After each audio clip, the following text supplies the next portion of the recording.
North বেঙ্গলের জেলাগুলিতে আপনার বৃষ্টিপাত, থান্ডারস্টর্ম উইথ রেনফল, তারপর আপনার লাইটনিং এবং কিছু কিছু দিন কিছু কিছু জেলায় আপনার isolated heavy rainfall, heavy two very heavy rainfall ইত্যাদি হওয়ার সম্ভাবনা আছে। এবং দক্ষিণবঙ্গে যেহেতু ড্রাই এবং গরম হাওয়া আসছে, দক্ষিণবঙ্গের জেলাগুলিতে বেশ কিছু জেলাতে আমরা হট এবং হিউমিড ওয়েদার পাওয়ার সম্ভাবনা রয়েছে। আগামীকাল 3 তারিখে উত্তরবঙ্গের পরিস্থিতি একই রকম, অর্থাৎ একদম উত্তরের জেলাগুলিতে হোয়াইট স্প্রেড এবং বাকি 3টি জেলাতে ফেয়ারলি হোয়াইট স্প্রেড, এবং দক্ষিণবঙ্গের অনেক জেলাতে বৃষ্টিপাত হওয়ার সম্ভাবনা নেই।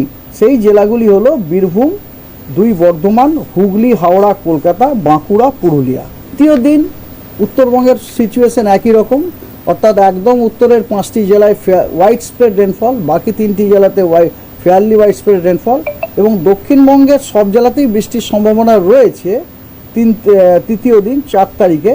তবে বৃষ্টিপাতগুলি আপনার বেশিরভাগ জেলাগুলিতে বিক্ষিপ্তভাবে 2-1 জায়গায় হালকা বৃষ্টি, এবং কেবলমাত্র বীরভূম, মুর্শিদাবাদ এবং নদিয়া এই জেলাগুলিতেও হালকা মাঝারি ধরনের বৃষ্টি কিছু কিছু জায়গাতে হওয়ার সম্ভাবনা।